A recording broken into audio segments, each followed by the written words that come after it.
though.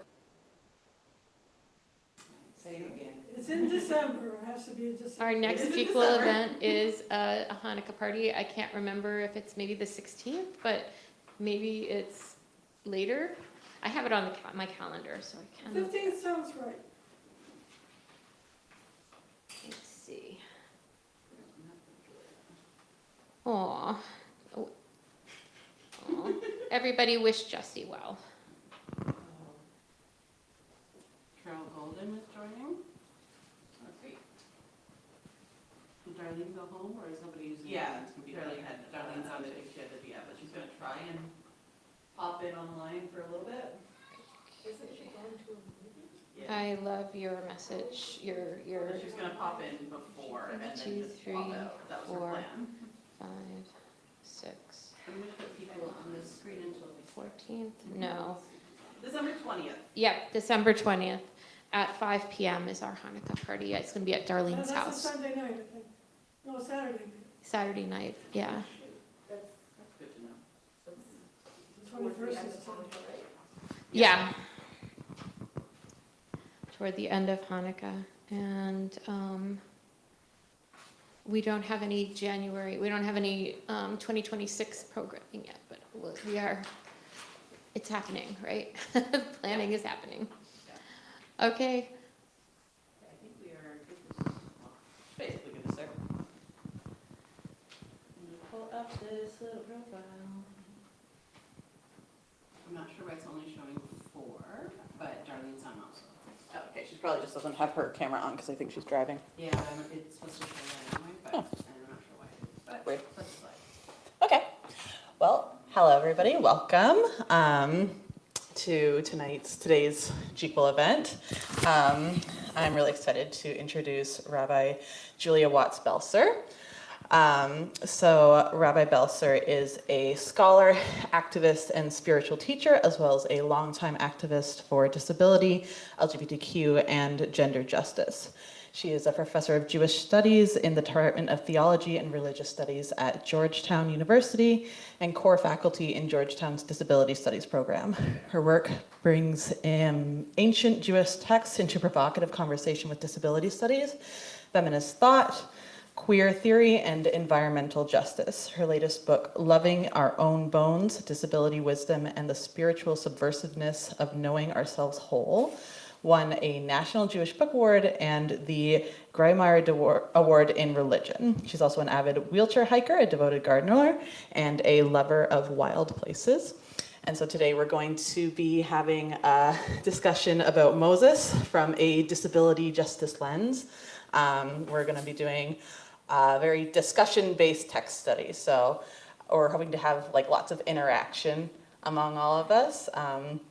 And I think one of the great things about this kind of thing is that we're very committed to not judging the things that come out of each other's mouths because it can be very intimidating to actually raise things and say like, I think this. But I think that we want to make sure that like, there's no wrong way to talk about this, and we're going to try to really facilitate a meaningful discussion about a really interesting topic. So I will pass it on over to Rabbi Belser. Welcome. Thank you so much. I'm Miriam, by the way. All right, really, what a pleasure to be to get to be in conversation with all of you today. I am indeed really excited to do a text study together, and I look forward to digging into some of the texts about Moses in relation to Moses's own lived experiences of disability. I think one of the things that really interests me about the story of Moses in the Torah is that we can see some of the really interesting ways that disability plays a significant role in his own life story, his own spiritual story. And I find that reading the Moses story with disability in mind can really offer us some great insights for thinking about questions of access and equity and justice, as well as kind of grappling with questions of internalized oppression, uncertainty, hesitation, hope, doubt, excitement, all of these things. So I want to bring all of that into the room. Before we start, just a couple of logistics questions. Should I, yeah, I'm wondering if I should let people in from the waiting room. I'm happy to do so. Or is there someone in the who's also online who can do that? Feel free to do so, but my screen is a little small, so I missed that there were two people. Okay, no problem. All right, great. Glad we're on it. Welcome to everyone who's online, and welcome also to everyone who's in the room. I love working in hybrid spaces like this, and so we're going to do our conversation today truly as a conversation, so a text study. When you are speaking in the room, I can see the room pretty well, but your faces are a little small on my screen. So I would ask for someone in the room to just help facilitate in order to get to the mic to whoever would like to speak. And if you could also do me the kindness of just saying your name before you speak, so it just helps me sort of identify who's speaking, and then also Zoom folks, you're warmly welcome to speak as well. So your best way to do that, I think, is to use the raised hand feature in Zoom. You can also indicate in the chat if you would like to speak that way, and then you can come off mute and contribute to the discussion. So we'll just sort of flow with the discussion in that way. All right. So let me just say a few words of introduction about today's topic. As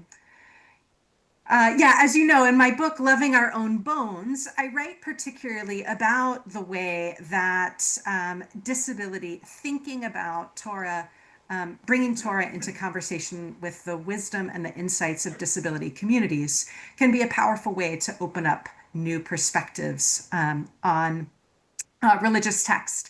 I'm also really interested in using this invitation to dive deeper into questions of ableism and inequality, disability, injustice in religious texts and in contemporary life. So that's actually, I want to start there first. The first text that we're going to look at is not actually about Moses yet. We'll get there in just a moment. The first text I'd like to look at with you is a text that I've often been using to think and talk about the concept of ableism. So I'll give an intro first. When I think, first of all, about disability, I think about disability as an incredibly diverse category. Disability unfolds in 1,000 different ways. When I talk today about disability, I mean a wide range of experiences like physical disability, sensory disability, cognitive and intellectual disability, neurodivergence and neurodiversity, mental health disabilities, things like depression and anxiety, chronic pain, chronic fatigue, long COVID, and more. Okay? So, of course, these are a huge array of different lived experiences. They unfold in really different ways in people's lives. But one of my core orientations that I use to ground my thinking about disability is that it's really important for us to think about disability as a justice issue. We live in a world that has been set up to accommodate and to work with certain kinds of bodies and minds. And we live in a world that offers access to some while excluding and marginalizing others. So that recognition is really central to how I want to think and how I want to invite us to think together about disability today. When I talk, especially with religious communities, I want to emphasize that I think the practice of both recognizing and resisting ableism is a really crucial part of what it means to show up in solidarity with disabled people and to do the work of resisting disability injustice. So as I mentioned, the first story on our handout is a story that I often use to teach and think about ableism. I'll give a brief kind of working definition of what I mean by ableism, and then a little intro to that story, and then we're going to dive in to talk about the text together. So first, when I talk about ableism, I mean a complex set of social structures, policies, norms, attitudes, and practices that marginalize people with disabilities and people who are thought to be disabled. So ableism, as I understand it, is primarily about power. It's a system of oppression that works by assuming certain bodies and minds should be treated as quote unquote normal, while casting other bodies and minds as abnormal, deviant, inferior, and undesirable. But it's not just about the way we think, it's also about concrete, tangible practices of exclusion, the way that we've built this world and set it up, how we expect everyone to work at the same pace or process information in the same way or move through the world in the same kind of lockstep manner.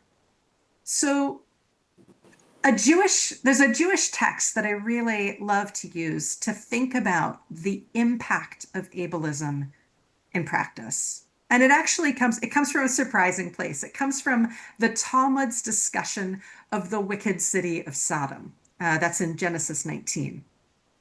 Now, as a queer person myself, I always preface this by saying the very word Sodom can often really make me flinch. So I just want to be really clear that the rabbis do not associate Sodom with sexual sin. That's not what they're going with.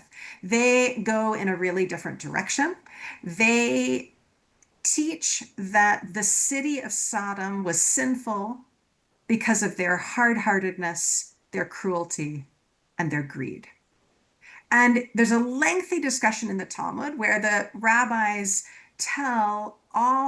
they give a lot of different stories in which they describe the cruelty of this city. We're going to look at one of those stories today. This is the first story on your handout. Those of you who are on Zoom, you feel free to click into the Google Doc of the handout. I'm going to go ahead and read this text aloud, and then I'm going to invite you to observe, to share some observations. The question is, what do you notice about the dynamics of cruelty in this story? What can you see? What can you observe about how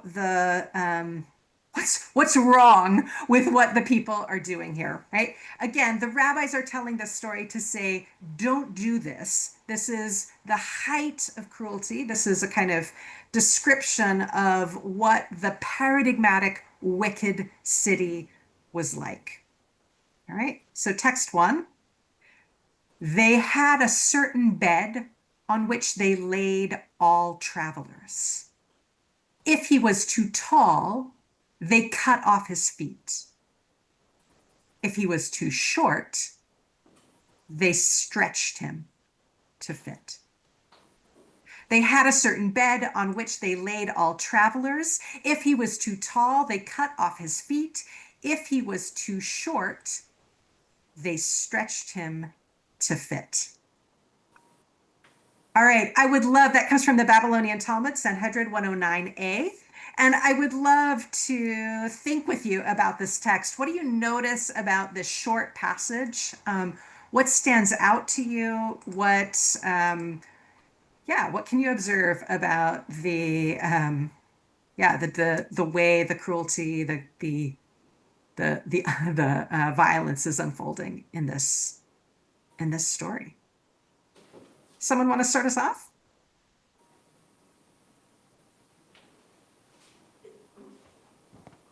Hi, my name's Leora. So I guess I'm honing in on they laid all travelers.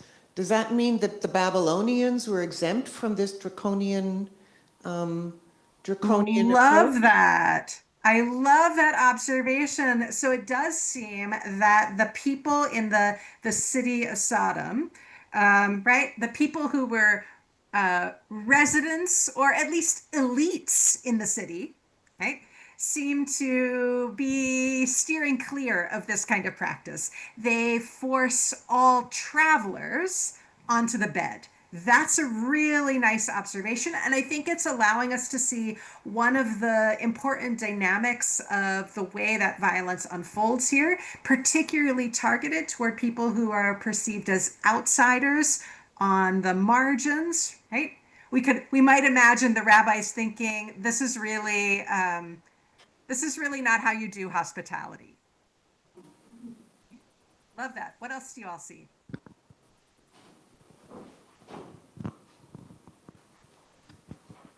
Hi, I'm Elizabeth. From a disability lens, I noticed right away the punishment itself is disabling. And additionally, this is something that would particularly affect certain disabled people to begin with, since height can correlate with disability. So for example, if someone is too short, that could be some form of dwarfism. If they're too tall, there are several medical conditions like Marfan syndrome that could be causing that. So it is a punishment of disability, but that also would disproportionately affect disabled people. Yeah, thanks, Elizabeth. That's really interesting, right? The way in which that idea of being, I mean, too tall, too short, this very strikingly arbitrary notions of what the quote unquote right human body is supposed to look like. I appreciate your observation that certain kinds of disability experiences might make a person, right, lean tall or run short. And also that the punishment itself, right, or the I'm actually not sure if it's meant to be a punishment, right? But the consequences of being outside the bounds are also disabling, right? Really nice observation here. There's such a visceral form of embodied, yeah, the like the actions are really wielded, worked out on the body themselves.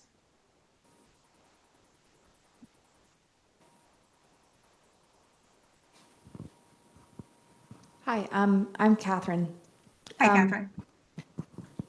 so bouncing off of what Elizabeth said, it made me think about like averages and what we consider to be normal in terms of bodies, and it reminds me very much of I don't know if you've ever heard of Norma and Norman, the statues that were created in I think it was either Cincinnati or it was somewhere in Ohio in the 1930s, where they like they got measurements of, to be clear, white, able-bodied American men and women throughout the early 1900s, and averaged all of their measurements together to create these idealized statues that they called Norma and Norman. And then they had a contest where they sought out somebody whose measurements would come closest to what these average measurements were. And the reality is, even though they had a pretty significant population, for Norman, they were using army measurements, like measurements of soldiers from the First World War. So they had tons of data for men, and then for women, they were looking at like clothing measurements. But they could not find a single person, individual person, who fit these averages and was considered normal. And to be clear, the person who created this was a medical doctor. I think he was an obstetrician, and he worked with an artist to develop this concept. But he was a major eugenicist, and obviously this has a lot of eugenics concepts associated with it. And so that's just what I'm thinking of. Like, who decides what is the right size of the bed? Catherine, exactly. Nobody's right? going to fit on it. Nobody fits the No measurement. one, right? It's such that's an incredible, I had not known about Norma and Norman, these statues. That's amazing. I'm going to dig further into that after our session. But the concept that is embodied, right, enacted there, right? That idea of the normative figure who is meant to be the sort of perfect ideal average, that our actual bodies and minds cannot, right? Like we can't measure up to it. Feels it feels like such a powerful insight for thinking with the lived impact of ableism and also the way in which this notion of the norm is part of what ends up constituting the category of disability. I think it's so two things I'm really thinking about here. I'm thinking about the way in which you rightly observed, right, that this whole line of thinking is deeply bound up with racist and eugenicist thinking.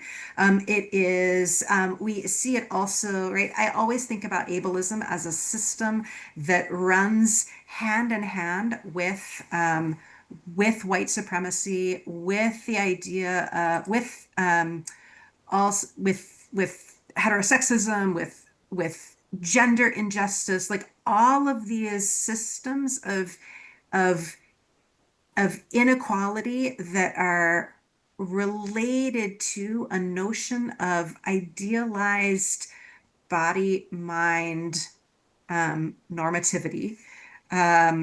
So that feels like it's really an important piece to name. We're thinking here about disability, and yet it also is inextricably linked to all of these other systems of categorization and hierarchy. Um, I'm thinking also here about the way in which some of us in some moments of our lives come closer to being able to fit the bed or be near to norma norma, okay? And others are further away. And so that also feels important to be thinking about in terms of, right, thinking about the way the impact of these norms and expectations hurt us all, but also fall differentially, right? Some of us, the further we are from them, the more weaponized often they are against us. Right? Beautiful insights. Thank you.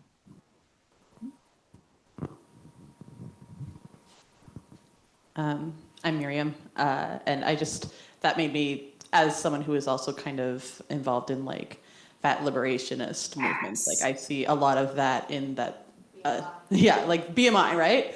I think that really, that Norma thing really made me think of that. And I'm also just like, why is there one bed? Like, you can build beds. Yes. Yes. Yes. Okay. So first of all, Miriam, huge. Yes, absolutely. I feel incredible resonance here between disability liberation work, fat liberation work, thinking about the way in which body-mind difference gets moralized.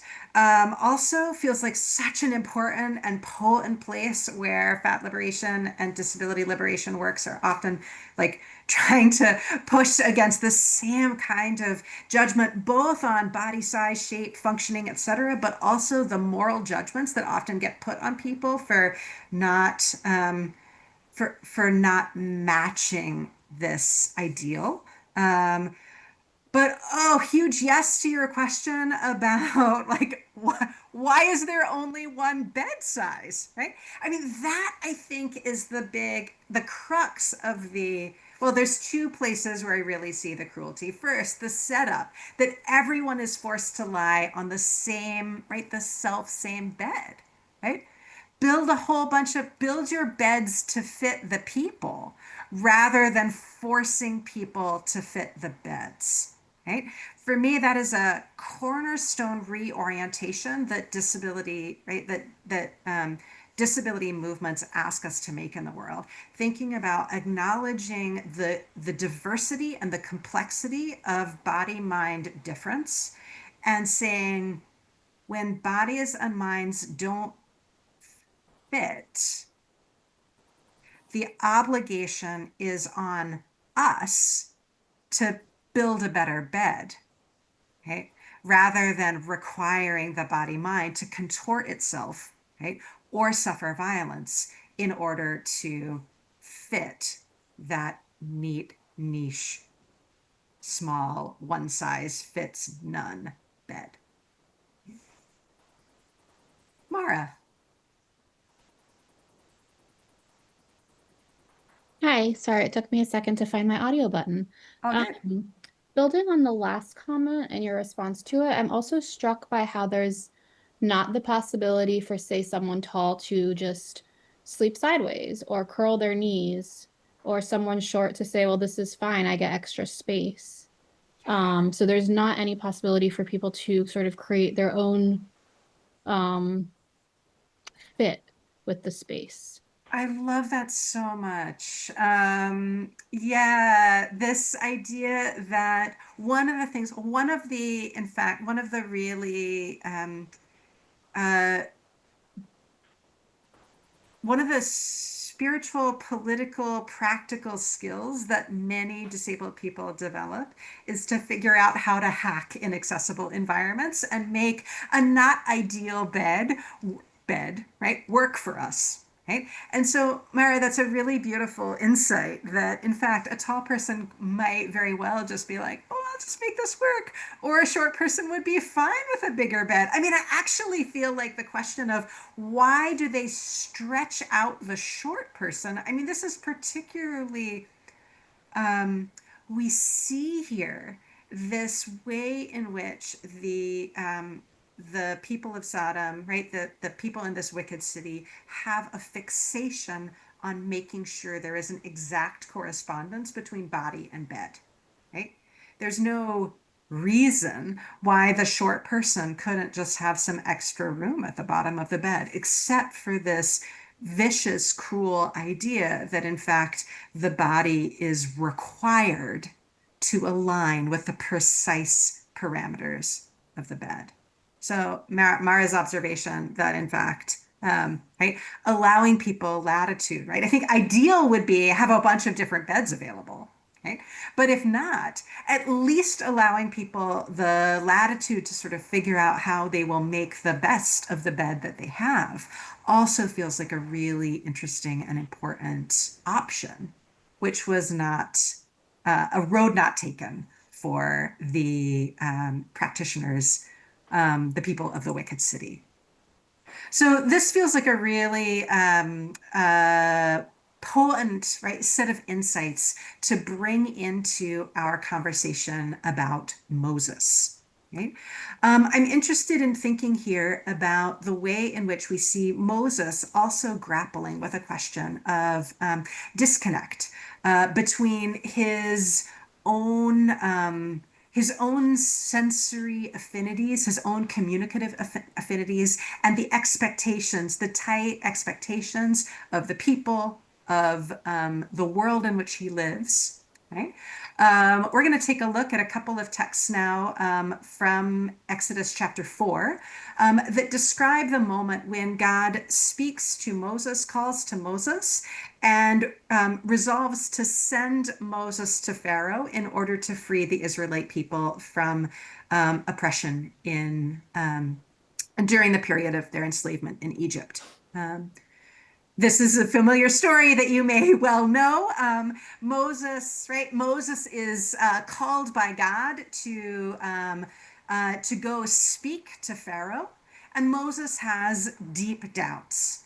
In large part because in Exodus 4:10, Moses describes himself as, quote, not a man of words.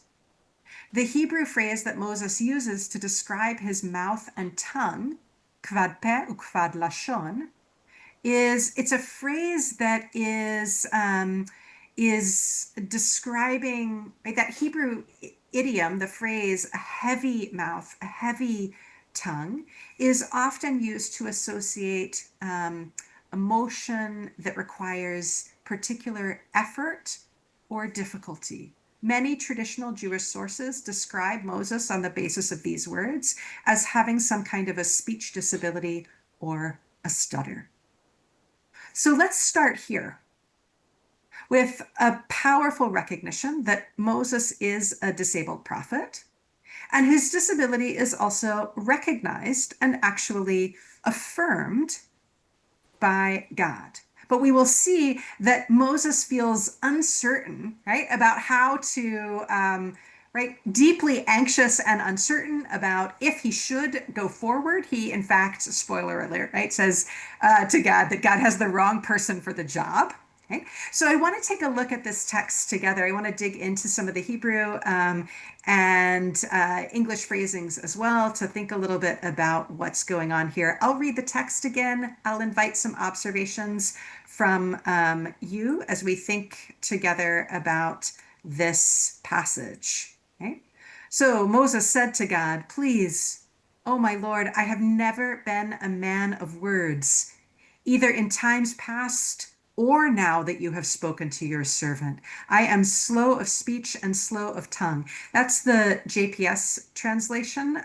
But again, the maybe a little bit more precise translation is actually, I have a heavy mouth, or a heavy tongue, right? A weighty, maybe you could even say a dignified tongue.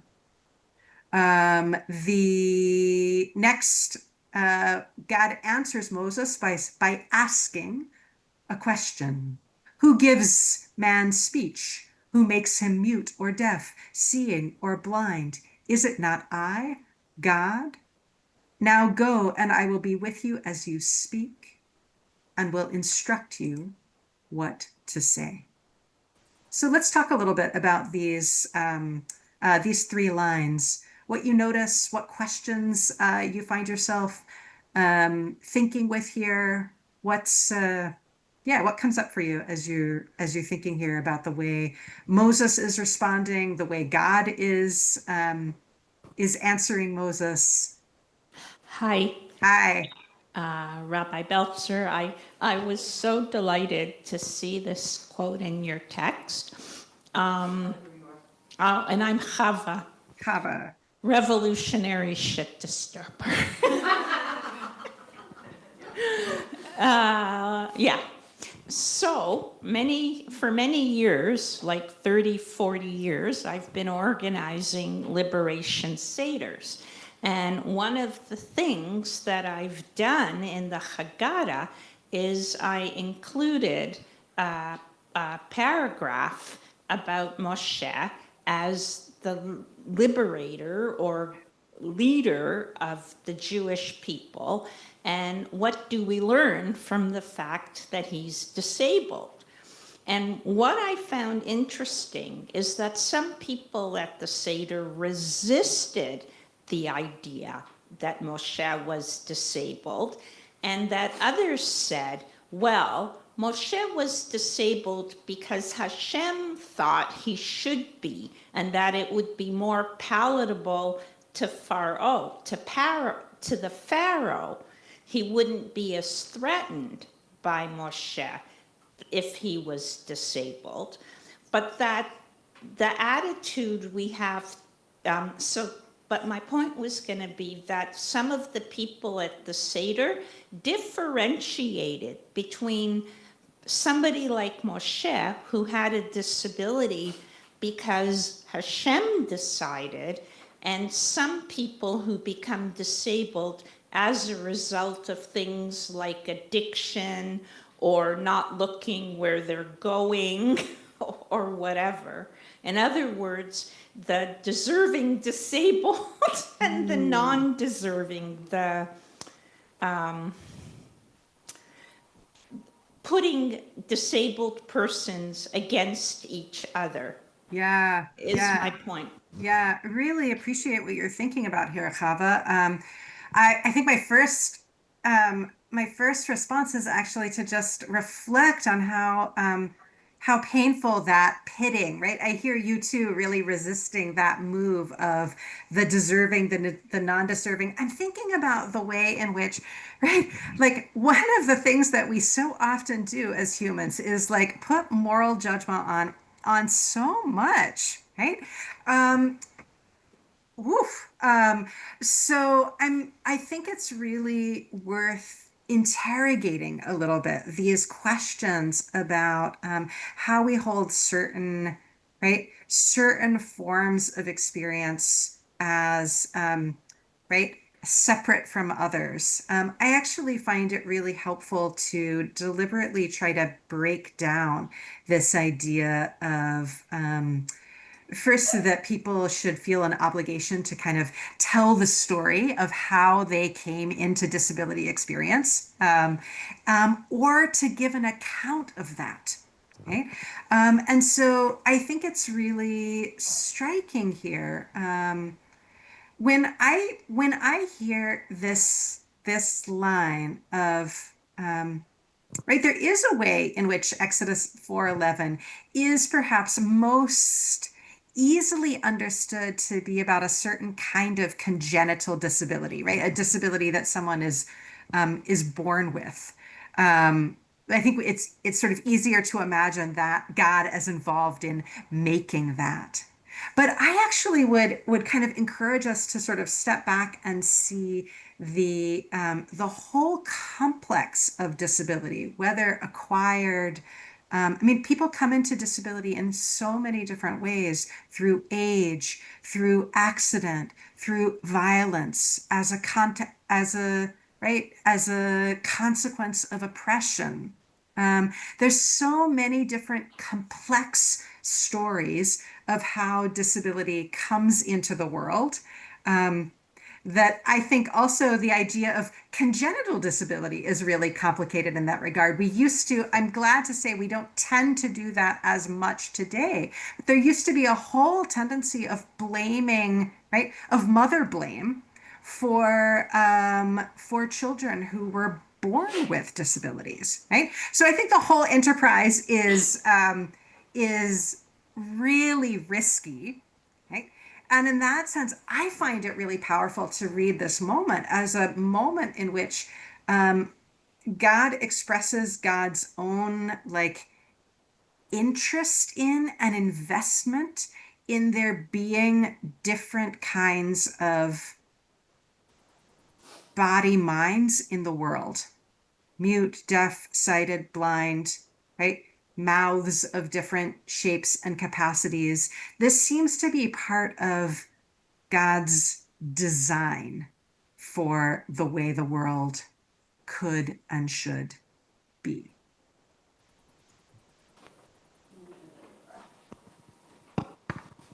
Hi, my name is Ian.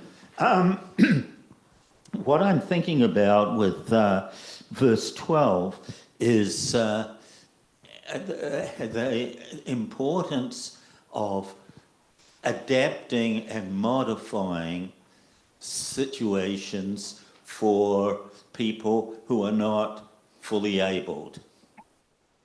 I did a lot of work with that because for 10 years I was in charge of disability benefits for a fairly large city's employees. And what we worked towards was adapting every workplace for the employee rather than adapting the employee for the workplace. Yeah, and this is gorgeous. I love the connection that you're making here, and it feels so potent to me to recognize God as also involved in the business of doing reasonable accommodations, right? Of making this kind of adaptation, right? God begins here in Exodus 4 with a plan that involves Moses going forth, right? Sailing forth to speak to Pharaoh. And Moses is like, that is not a good plan and it is not going to work. Because Moses basically says, I'm not the I'm not comfortable going forth to do this. And what we'll see in Exodus 4:12, and then in the next passage that I want to look at further, a really interesting way in which God redesigns God's own plan in order to match Moses's actual, right, to provide Moses with the access support that he needs. this is just to kind of link it back to what you're saying. This feels to me like a place where we see a different path taken than the path in the Sodom story that we started with, right? Where it's one bed and you better you change the body to match the bed.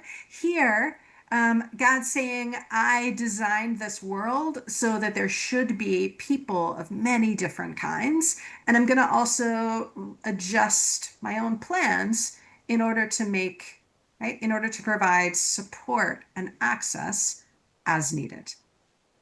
Beautiful. It's Leora again. I guess I think the other message that I'm getting from this is God is saying to Moses, like, step up, like, don't hide, do it, claim your space, and I will be here to support you, but don't hide in a corner. Like, live in this world and have an impact. So. Yes, right. There's a wonderful exhortative in verse 12, which is to say, Moses is like, please don't send me. And God is like, no, go, right? Go and I will support you. And I feel that there's a really important element here where we see God grappling with, right, the question of what is it going to take to provide the support that Moses needs and deserves, right? But also this strong yes, right? That Moses should in fact go, that it matters for Moses and his disabled mouth, right? To be to be in the room and to be expressing God's words in the world. Like, it's that Moses has a responsibility. Like, he's an agent here, and don't hide in the corner. Go out and do it. Like, Beautiful. yeah. Beautiful, beautiful, beautiful. Yeah, thinking about that idea of Moses's agency, and the expectation, the hope, I mean, look, you will want to be careful with how we think about this, right? Because there's also, I think, a way in which I want God to empathize with Moses's own sense of like, I mean, there's a way in which I think Moses is reading the room really well here. He's like, ableism is a piece of work, and I am not taking, I should not be the person to go in and speak these words to Pharaoh, right? God, you may not know what it's like down here, but it's pretty intense, right? And yet we also see God saying, I'm really committed, actually, Moses, to a world where you do your thing. Let's take a look at oh, I'm sorry, is someone else in the room? Okay, great. It's Elizabeth again. I did just want to add one more thing bouncing off of what Hava had said. As a disabled person, when I had read the 11th verse, I read that as all disability is God ordained. He lists multiple disabilities here. And he's not giving exceptions of like, oh, like if you poked your eyes out yourself, that's not my fault. He's saying who makes him mute or deaf, seeing or blind. It is all God's work. Anyone who is disabled was meant to be disabled because disabled people are meant to be here and meant to be part of society.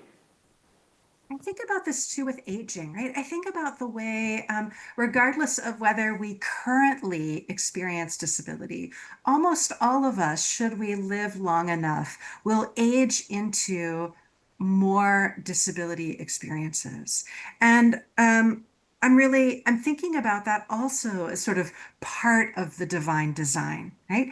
To see the way in which God, right? I mean, human life experience is such that disability is a part of it, right? And that's part of the way that we as people were made by God. Right? Also, I think you're right on to read this verse as a kind of biblical, an expressive, right, a sort of expansive expression of an umbrella of incorporating a lot of different kinds of disability experiences here to, right, this sort of sweeping list meant to say disability is part of, right, or human variation is part of the way that I have made you. Beautiful. All right, I'm going to try and carry us now into the third passage. So this is actually a continuation of Exodus 4:13. We have just seen the initial back and forth between God and Moses, right?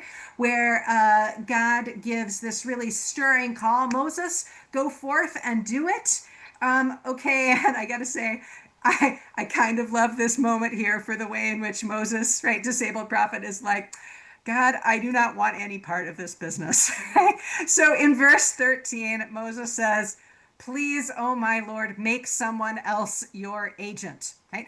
This is, for me, this is a kind of moment where I really identify with Moses saying, this is a, this is a, this is a bad idea, God. Right? You don't want to send me to speak to Pharaoh. He is not going to listen to me. I know what it's like down here. This is not the way to get it done. Right? So if this really, I'm inclined to read verse 13 as a moment of Moses really giving some powerful testimony to the impact of ableism in action. Then verse 14, I'm going to just flag, there's a place here. Verse 14 starts in a way that feels really difficult for me. I'm going to unpack that a little bit later to think about it further. But let's just sort of put a note here. God became angry with Moses. Okay. As I said, I'll come back to that in just a moment to tell you how I'm inclined to read that line. But let's read on so we have the text in front of us. God became angry with Moses and said, there is your brother, Aaron the Levite. He, I know, speaks readily. Now, even now, he is setting out to meet you, and he will be happy to see you. You shall speak to him and put the words in his mouth. I will be with you and with him as you speak, and tell both of you what to do. And he shall speak to you for the people. Thus he shall serve as your spokesman, and you shall be like God to him. Now, this is, I think, an extraordinary scene. We have in this scene, this is, Ian, you were talking about, right, that idea of redesigning the plan. Okay? This is in US law, we talk a lot about the concept of reasonable accommodations. Right? And so this is these are the set of verses that I really love to draw back to in terms of giving, right? Thinking about the way that Torah also gives us a really powerful moment where we see, right, the first reasonable accommodation in the Torah. God here changes God's plan in response to Moses's protest, right? God says, okay, Moses, I hear you about your access needs. I hear what you're saying. It's not going to work for you to go and speak on your own. So take Aaron, take your brother, and let him repeat your words. This is actually, I think, a really interesting moment for thinking about the way in which the use of a revoicer. It's actually something that I experience fairly regularly in disability circles, where people who have significant speech disabilities will often use a revoicer, somebody who is more familiar with their speech to repeat their words for the benefit of people who don't know the rhythms and patterns of their speech, don't get their disability accent, right? That's the role that Aaron plays in this narrative. He revoices Moses's words to the people. Now, there's another moment here in Exodus 4:14 where we see right, as I mentioned, we have this for me, a very jarring line. God became angry with Moses.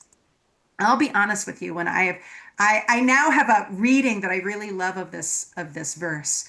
But for many years, this verse, this phrase felt like a knife in my heart. Actually, it felt like a place where that named a really hard truth about ableism, including my own experience of ableism. That so often, when disabled people speak about our needs, or when we ask for support, or when we acknowledge our own disability and ask other people to acknowledge it as well, we open ourselves up to anger.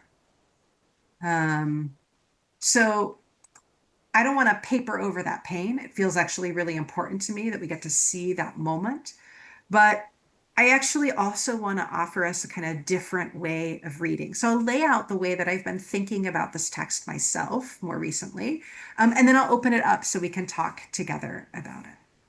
So for years, I read this particular text as though God was like, I don't know, an inflexible boss or an unforgiving taskmaster. Right? I used to read that flash of God's frustration as though it was a failure of empathy, right? A moment when God gets angry instead of offering Moses the care and the regard that Moses deserves. But I think there's another possibility here.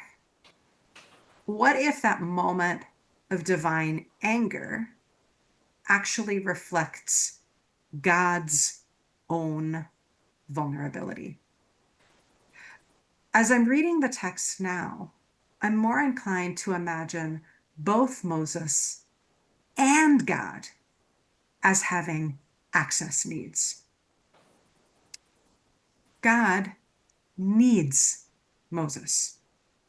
God relies on Moses. God is, in fact, if we want to put really a fine point on it, God is in some ways dependent on Moses in order to get God's work done in the world. So when Moses says no, when Moses turns God down, right, that leaves God in a lurch.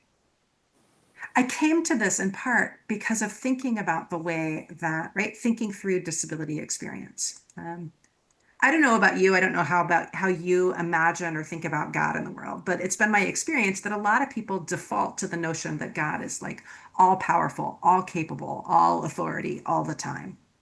But thinking theologically through the prism of disability has given me a really different perspective on God. I no longer think about God as distant from disability. Instead, I think about God as one who knows disability from the inside. And I think about that in part in terms of the way that God so often seems to rely on humans in order to get God's work done in the world. If Moses doesn't show, right, who exactly is going to take God's words to Pharaoh? Right? God needs Moses. And when I talk about need here, I don't mean some kind of gauzy notion of mutual appreciation. I mean need the way that disabled people know it, like the way I cannot lift a heavy stack of books or drive myself to the store, the way a beloved friend cannot get out of bed until her care attendant comes, right? That's the kind of need I'm thinking about here. And for me, that, like reading this story as a place where God and Moses are both experiencing access needs, okay? God gave me a new way of thinking about this possibility of divine, the divine anger there. Right? That it's actually a kind of frustration or vulnerability that's actually similar in some ways to what Moses experiences when he says, God, I can't go. Right? And God says, Moses, I need you. Okay? That's been one of the ways I've been thinking about this, this text. So I'd love to open that up to you. We've got a few minutes remaining in our time. I'd love to talk with you about what you're thinking about, what you see, what questions you have, reactions, observations. Tell me what's on your mind.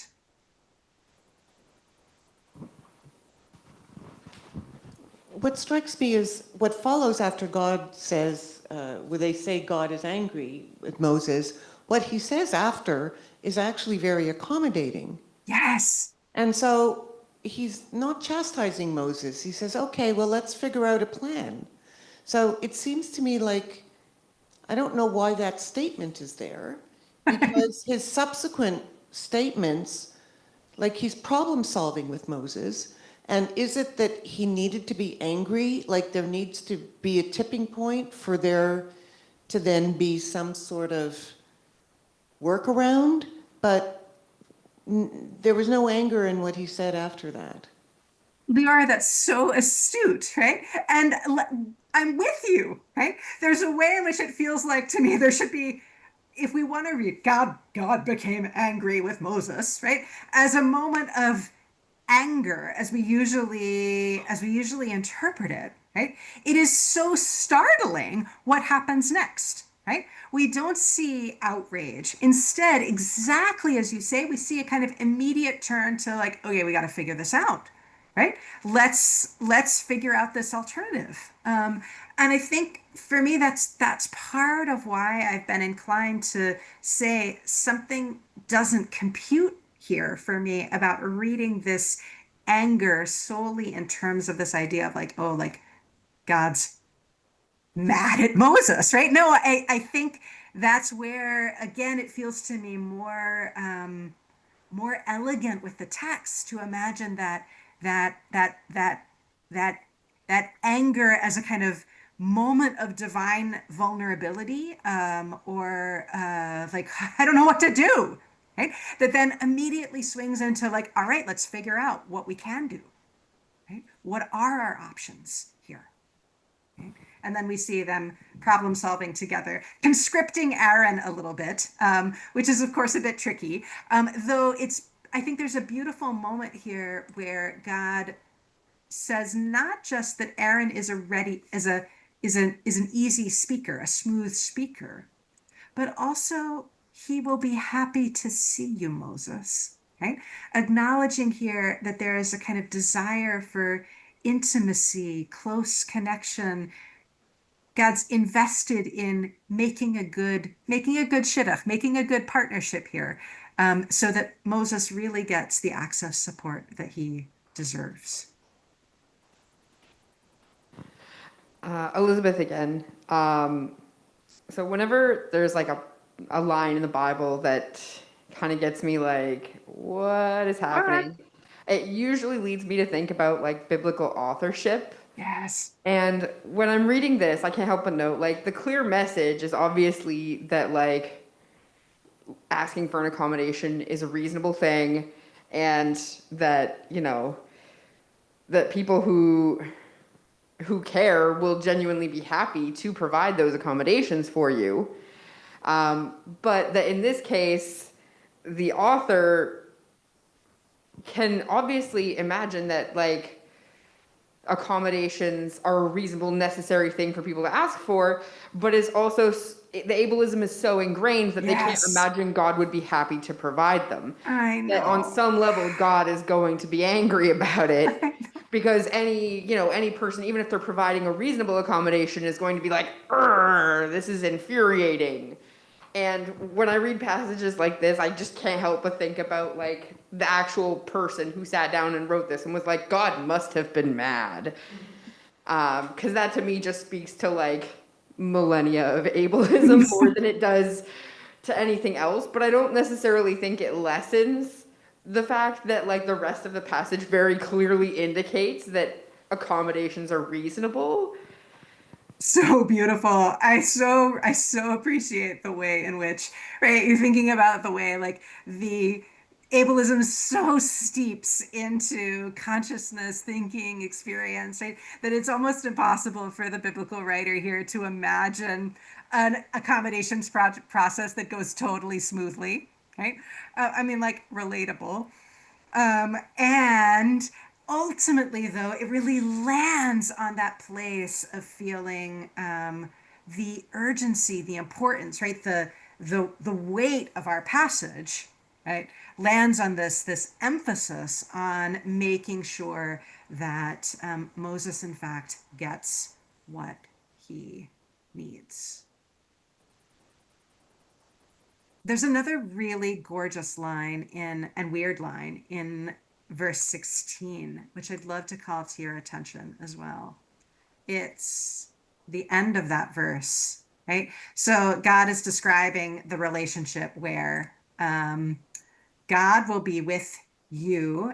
Sorry, I'm going to just use I'm going to reread the verse, but put proper names in here so you can hear what's going on. God says, I, God, will be with you, Moses, and him, Aaron, as you, Moses, speak. And I'll tell both of you what to do. And Aaron will speak for you, Moses, to the people. And he, Aaron, will serve Moses as your spokesman. And you, Moses, shall be like God to Aaron. That is a weird and that's a weird phrasing.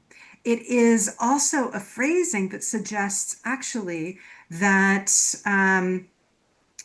Moses is like God to Aaron.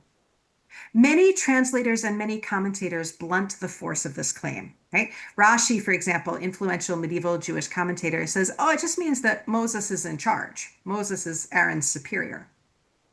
But I'm really curious also about what unfolds if we take that verse seriously, if we take it seriously as written, because I think that also gives us a way of thinking about a really interesting way of thinking about the nature of God's power. So let's think about Moses here. Moses is both directing Aaron and depending on him. He is both in charge and also receiving support. What if it's the same with God? God is also understood here as being, right, being directing things, but also receiving support and receiving, having need. That parallel, that idea that one can, in fact, I mean, for me, this is a very potent way of imagining what good support looks like in the world. That powerful disability centering support is both providing support and allowing a person to direct for themselves. And that God's power is also imagined here in a similar way as, God is also like directing and relying on us, right, to help get God's work done in the world. For me, this feels like another place where we see that interplay, that complex relationality in this story, imagining a different model of leadership that is not just about Moses going it alone, right? But about building a kind of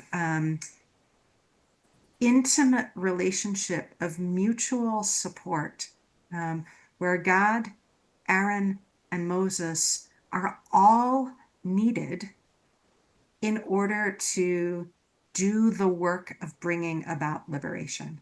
And the intricacy and the care with which they need to make sure to support each other's needs while making sure that, right, the potentially less empowered members of that trio, right, get power when they might get sidelined, feels to me like a very potent way for thinking about some of the work of doing disability liberation in this world, in this moment. So I want to thank you so much for a fabulous conversation. It has been really, really beautiful to talk with you, to think with you, to learn with you, to hear your insights about this text. I'll close with one final with one final piece that I love to bring out of this text, which is a moment where God says to Moses, I will be with you when, it's translated here, I will be with you when you speak. But the Hebrew is actually even more intimate than that. The Hebrew says, in the Hebrew, God says to Moses, I will be with your mouth. And so I want to just close by inviting us to reflect on that moment of what it means for God to say to Moses, I will be with you and with your embodied self. And not just any part of your disembodied self, but also very intimately with your own disability experience. That's where I will be. I will go with you. May we also go in that way with ourselves and with each other. Thank you so much.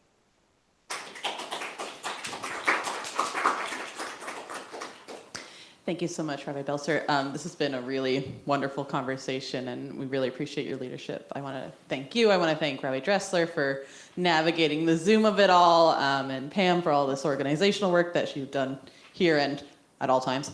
And I want to thank everybody in the room as well the Zoom room. The room and the Zoom. For contributing so much to this, because I think it's a really vulnerable topic, and I think people really brought out a lot of really amazing insights. So thank you again, and thank you, Rabbi. That was wonderful. Yep. I just wanted to say that the reading, if you're interested in learning more about Norma and Norman, there's a book by Roy Grinker called Nobody's Normal, and he does discuss them in there. And speaking of books, at the bottom of this page, you can hear a little bit more of Rabbi Belser's book. I will also say that this text, I believe, does include the name of God on it. So I recommend you treat that as however you would, however your practice is for something with the name of God on it. But yes, definitely some great reading to be doing. Thank you. Okay.